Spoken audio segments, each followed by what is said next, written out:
liga sa basketball ang natapos nga naglakip sa 40-up category ug ang open category sa gihimong Mayor Gingo Valmayor Basketball Cup niadtong Nobyembre 30 ug Disyembre 2, 2013 dito sa SJRI Sports Complex. Kini nga torneo gisponsoran nila ni Congressman Jules Ledesma IV ug Mayor Gingo Valmayor Jr. ug ginimala sa City Sports Office ug San Carlos United Players Association. 8 ka team ang nagsangka sa 40-up nga gilangkuban sa Sixers team.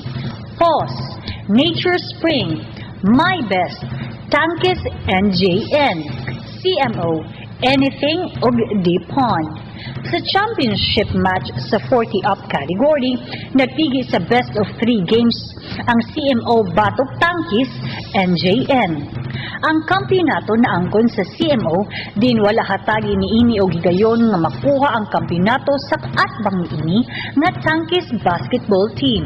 Nahimo kini sa City Mayor's Office basketball team pinagi sa ilang team manager nga si Darius Masconiana Sr.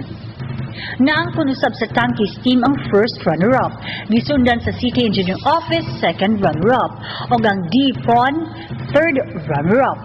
Sa pikas nga bahin sa open category, naging kwentro sa katapusang higayon sa liga ang Jumikata team, Batog Stag Ayesa team ug nasungkit sa Jumikata ang kampyonato nga gipanguluhan sa ilang team captain na si Michael Dolalas. Ang Stag team may nakakuha sa first runner-up.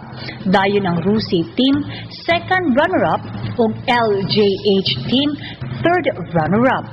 Ang naisgutang liga sa basketball na himo pinaagi sa tournament commissioner na sila si Daryl Masconiana ug George Carlos Aforado kinsay mo inihatag sa datos sa maong torneo.